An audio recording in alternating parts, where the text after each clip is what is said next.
ರಾಜ್ಯದಲ್ಲಿ ಮುಂಗಾರು ಮಳೆ ಮತ್ತಷ್ಟು ಚುರುಕುಗೊಂಡಿದೆ. ಇನ್ನು ಚಿಕ್ಕಮಗಳೂರು ಜಿಲ್ಲೆಯ ಮೂಡಿಗೆರೆ ತಾಲೂಕಿನಾದ್ಯಂತ ಭಾರೀ ಬಿರುಗಾಳಿ ಸಹಿತ ಮಳೆಯಾಗ್ತಾ ಇದೆ. ಚಾರ್ಮಾಡಿ ಘಾಟ್, ಕೊಟ್ಟಿಗೆಹಾರ, ಬಾಳೂರು, ದೇವರಮನೆ, ಬಣಕಲ್ ಭಾಗದಲ್ಲಿ 7 ಇಂಚು ಮಳೆ ಸುರಿದಿದೆ. ಚಿಕ್ಕಮಗಳೂರು ಜಿಲ್ಲೆಯ ಕೆಮ್ಮಣ್ಣುಗುಂಡಿ ಬಳಿಯ ಕೊಂಡೇಖಾನ್ನಲ್ಲಿ ಅಪಾರ ಪ್ರಮಾಣದ ಮಣ್ಣು ರಸ್ತೆಗೆ ಬಂದು ಬೀಳ್ತಾ ಇದೆ. ಕೆಸರು ರಸ್ತೆಯಲ್ಲಿ ಸಿಲುಕಿದಂತಹ ಪ್ರವಾಸಿಗರು ಪರದಾಡ್ತಿದ್ದಾರೆ. ಕೆಸರಿನಲ್ಲಿ ಸಿಲುಕಿರುವಂತಹ ವಾಹನವನ್ನು ಹೊರತೆಗೆಯುವುದೇ ಹರಸಾಹಸವಾಗ್ತಿದೆ. ಮಹಾರಾಷ್ಟ್ರದ ಪಶ್ಚಿಮ ಘಟ್ಟ ಭಾಗದಲ್ಲಿ ಧಾರಾಕಾರ ಮಳೆ ಹಿನ್ನೆಲೆಯಲ್ಲಿ ದೂದ್ಗಂಗಾ ನದಿ ಅಪಾಯದ ಮಟ್ಟವನ್ನು ಮೀರಿ ಹರಿತಾ ಇದೆ. ಬೆಳಗಾವಿ ಜಿಲ್ಲೆಯ ಚಿಕ್ಕೋಡಿಯಲ್ಲಿರುವಂತಹ ಮಲಿಕವಾಡ ದತ್ತವಾಡ ಸೇತುವೆ 6ನೇ ಬಾರಿಗೆ ಜಲಾವೃತ ಆಗಿದೆ. ಹೀಗಾಗಿ ಮಹಿಳೆಯರು ಗಂಗಾ ಪೂಜೆಯನ್ನು ಸಲ್ಲಿಸುತ್ತಾರೆ. ಬೆಳಗಾವಿ ಜಿಲ್ಲೆಯ ಚಿಕ್ಕೋಡಿಯಲ್ಲಿ ದೂದ್ಗಂಗಾ ನದಿ ಅವಾಂತರವೇ ಸೃಷ್ಟಿಯಾಗಿದೆ. ಮಲ್ಲಕ್ಕಿನ ಗ್ರಾಮದಲ್ಲಿರುವಂತಹ ಹಜರತ್ ಮನ್ಸೂರಲ್ಲಿ ದರ್ಗಾ ಜಲಾವೃತಗೊಂಡಿದೆ. ನದಿ ನೀರಿನ ಮಟ್ಟ ಏರಿಕೆಯಾಗಿರುವುದರಿಂದ ಪಂಪ್ ಸೆಟ್ಗಳು, ಮೋಟಾರ್ಗಳು ಕೊಚ್ಚಿ ಹೋಗ್ತಿವೆ. ಬೆಳಗಾವಿ ಜಿಲ್ಲೆಯ ನವಿಲು ತೀರ್ಥ ಜಲಾಶಯದಿಂದ ನೀರು ಬಿಡುಗಡೆ ಮಾಡಲಾಗಿದೆ. ಡ್ಯಾಂನ ಒಳಹರಿವು ಹೆಚ್ಚಳ ಹಿನ್ನೆಲೆಯಲ್ಲಿ ಮುನ್ನೆಚ್ಚರಿಕಾ ಕ್ರಮವಾಗಿ 10,000 ಕ್ಯೂಸೆಕ್ ನೀರು ಬಿಡುಗಡೆ ಮಾಡಲಾಗಿದೆ. ಮಲಪ್ರಭಾ ನದಿ ಪಾತ್ರದ ಜನರು ಜಾನುವಾರು ಸಮೇತ ಸುರಕ್ಷಿತ ಸ್ಥಳದಲ್ಲಿರುವಂತೆ ಜಿಲ್ಲಾಡಳಿತ ಎಚ್ಚರಿಕೆ ಕೊಟ್ಟಿದೆ. ನವಿಲು ತೀರ್ಥ ಡ್ಯಾಂನಿಂದ ಮಲಪ್ರಭಾ ನದಿಗೆ 10,000 ಕ್ಯೂಸೆಕ್ ನೀರು ಬಿಡುಗಡೆ ಮಾಡಿರುವುದರಿಂದ ಗದಗ ಜಿಲ್ಲೆಯಲ್ಲಿ ಆತಂಕ ಮನೆ ಮಾಡಿದೆ. ನರಗುಂದ ತಾಲೂಕಿನ ಮಲಪ್ರಭಾ ನದಿ ಪಾತ್ರದ ಗ್ರಾಮಗಳಿಗೆ ಹೈ ಅಲರ್ಟ್ ಘೋಷಣೆ ಮಾಡಲಾಗಿದೆ. ಬೀದರ್ ಜಿಲ್ಲೆಯಲ್ಲಿರುವಂತಹ ಕಾರಂಜ ಜಲಾಶಯ ಭರ್ತಿಯಾಗಿದೆ. ಹೀಗಾಗಿ ಡ್ಯಾಂ ಸುರಕ್ಷಿತ ದೃಷ್ಟಿಯಿಂದಾಗಿ ಜಲಾಶಯದಿಂದ 3,000 ಕ್ಯೂಸೆಕ್ ನೀರು ಬಿಡುಗಡೆ ಮಾಡಲಾಗಿದೆ. ನದಿ ತೀರದ ಬಳಿ ತೆರಳದಂತೆ ಸ್ಥಳೀಯರಿಗೆ ಜಿಲ್ಲಾಡಳಿತ ಮನವಿ ಮಾಡಿದೆ. ಬೀದರ್ ಜಿಲ್ಲೆಯ ಭಾಲ್ಕೆಯಲ್ಲಿರುವಂತಹ ಐತಿಹಾಸಿಕ ಶಿವನ ದೇವಾಲಯ ಮುಳುಗಡೆಯಾಗಿದೆ. ಕಾರಂಜ ಜಲಾಶಯದಿಂದ ಮಾಂಜ್ರಾ ನದಿಗೆ 3,000 ಕ್ಯೂಸೆಕ್ ನೀರು ಬಿಡುಗಡೆ ಹಿನ್ನೆಲೆಯಲ್ಲಿ ಕಟ್ಟಿತುಂಗಾವ್ ಗ್ರಾಮದಲ್ಲಿರುವಂತಹ ಶಿವನ ದೇವಸ್ಥಾನ ಸಂಪೂರ್ಣ ಮುಳುಗಡೆಯಾಗಿದೆ. ಇದರಿಂದಾಗಿ ದೂರದಲ್ಲಿಯ ಭಕ್ತರು ನಮಸ್ಕಾರ ಮಾಡಿ ತೆರಳುತ್ತಿದ್ದಾರೆ. ಮಹಾರಾಷ್ಟ್ರದಲ್ಲಿ ಭಾರೀ ಮಳೆ ಹಿನ್ನೆಲೆಯಲ್ಲಿ ಘಟಪ್ರಭಾ ನದಿ ಉಕ್ಕಿ ಹರಿತಾ ಇದ್ದು ಬಾಗಲಕೋಟೆಯ ಮಿರ್ಜಿ ಮಹಾಲಿಂಗಪುರ ಸೇತುವೆ ಜಲಾವೃತ ಆಗಿದೆ. ಮುಧೋಳ ತಾಲೂಕಿನಲ್ಲಿರುವಂತಹ ಮಿರ್ಜಿ ಸೇತುವೆ ಮೇಲೆ 2 ಅಡಿ ನೀರು ನಿಂತಿದೆ.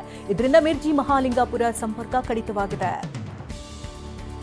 ಕೃಷ್ಣಾ ನದಿ ತೀರದಲ್ಲಿ ಪ್ರವಾಹದ ಭೀತಿ ಎದುರಾಗಿದೆ. ಬಸವಸಾಗರ ಡ್ಯಾಂನಿಂದ ಕೃಷ್ಣಾ ನದಿಗೆ 1,60,000 ಕ್ಯೂಸೆಕ್ ನೀರು ಬಿಡುಗಡೆ ಮಾಡಲಾಗಿದೆ. 30 ಕ್ರಸ್ಟ್ ಗೇಟ್ ಓಪನ್ ಮಾಡಿ ನೀರು ರಿಲೀಸ್ ಮಾಡಲಾಗಿದೆ. ಕೃಷ್ಣಾ ನದಿ ತೀರದ ಜನರಿಗೆ ಪ್ರವಾಹದ ಆತಂಕ ಎದುರಾಗಿದೆ. ಶಿವಮೊಗ್ಗ ಜಿಲ್ಲೆಯ ಶರಾವತಿ ನದಿ ಜಲಾನಯನ ಭಾಗದಲ್ಲಿ ಭಾರೀ ಮಳೆಯಾಗ್ತಾ ಇದೆ. ಹೀಗಾಗಿ ಲಿಂಗನಮಕ್ಕಿ ಜಲಾಶಯದಿಂದ 20,000 ಕ್ಯೂಸೆಕ್ ನೀರನ್ನು ಹೊರಕ್ಕೆ ಬಿಡಲು ತೀರ್ಮಾನ ಮಾಡಲಾಗಿದೆ. ಅಣೆಕಟ್ಟು ಕೆಳಭಾಗದಲ್ಲಿ ವಾಸಿಸುವಂತಹ ಜನರು ಎಚ್ಚರಿಕೆಯಿಂದಿರುವಂತೆ ಸೂಚಿಸಲಾಗಿದೆ. ಧಾರಾಕಾರ ಮಳೆಯಿಂದಾಗಿ ಧಾರವಾಡ ಜಿಲ್ಲೆಯಲ್ಲಿ ಈರುಳ್ಳಿ ಬೆಲೆ ನೆಲಕಚ್ಚಿದೆ. ಇನ್ನು ನವಲಗುಂದ ತಾಲೂಕಿನಲ್ಲಿ ಸಾವಿರಾರು ಹೆಕ್ಟೇರ್ ಪ್ರದೇಶದಲ್ಲಿ ಬೆಳೆಯಲಾಗಿರುವಂತಹ ಈರುಳ್ಳಿ ಸುಳಿ ರೋಗಕ್ಕೆ ತುತ್ತಾಗಿದೆ. ಕೀಟನಾಶಕ ಸಿಂಪಡಿಸಿದರೂ ರೋಗ ಹೋಗ್ತಾ ಇಲ್ಲ. ಇದರಿಂದ ರೈತರು ಸಂಕಷ್ಟಕ್ಕೆ ಸಿಲುಕಿದ್ದಾರೆ. ಕೆಆರ್ಎಸ್ ಜಲಾಶಯದಿಂದ ಭಾರೀ ಪ್ರಮಾಣದಲ್ಲಿ ನೀರು ಬಿಡುಗಡೆ ಮಾಡಲಾಗಿದ್ದು ಕಾವೇರಿ ನದಿ ಪಾತ್ರದಲ್ಲಿ ಪ್ರವಾಹದ ಭೀತಿ ಎದುರಾಗಿದೆ. 221 ವರ್ಷ ಹಳೆಯದಾದಂತಹ ಮಂಡ್ಯದ ವೆಲ್ಲೆಸ್ಲಿ ಸೇತುವೆ ಮುಳುಗಡೆ ಹಂತಕ್ಕೆ ತಲುಪಿದೆ. ಹೀಗಾಗಿ ಸೇತುವೆ ಮೇಲೆ ಸಂಚಾರ ನಿರ್ಬಂಧ ಹೇರಲಾಗಿದೆ.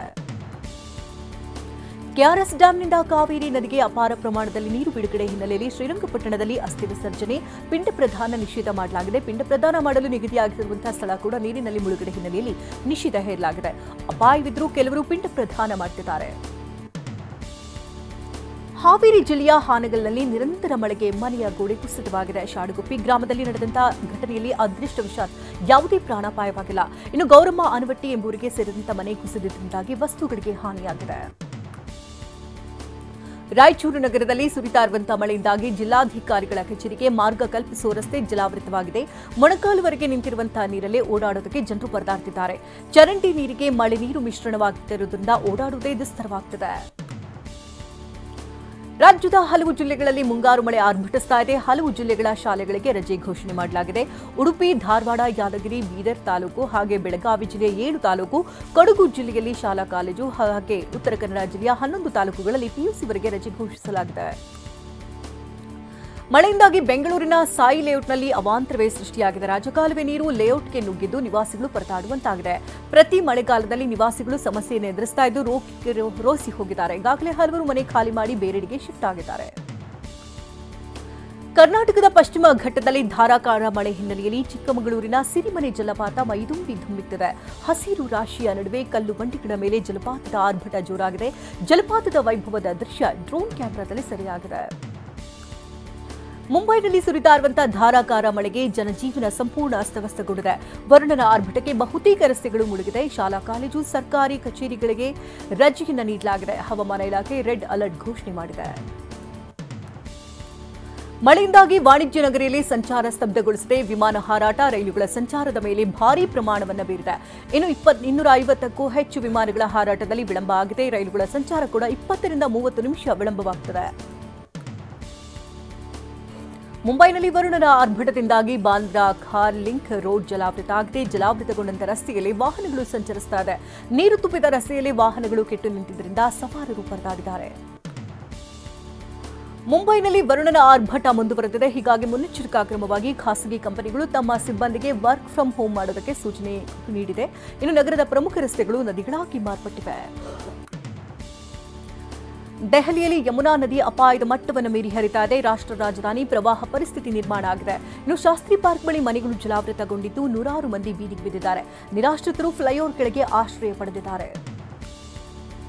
ಉತ್ತರ ಪ್ರದೇಶದಲ್ಲಿ ಗಂಗಾ ನದಿ ಅಬ್ಬರಿಸಿ ಬೊಬ್ಬಿರಿತಾ ಇದೆ. ಕಾನ್ಪುರದಲ್ಲಿ ತಗ್ಗು ಪ್ರದೇಶಗಳೆಲ್ಲ ಜಲಾವೃತಗೊಂಡಿದೆ. ಮಳೆ ಹೆಚ್ಚಾದರೆ ನೀರಿನ ಮಟ್ಟ ಏರಿಕೆಯಾಗುವ ಸಾಧ್ಯತೆ ಇದ್ದು ತಗ್ಗು ಪ್ರದೇಶಗಳ ಜನರನ್ನ ಸುರಕ್ಷಿತ ಸ್ಥಳಕ್ಕೆ ಶಿಫ್ಟ್ ಮಾಡಲಾಗಿದೆ.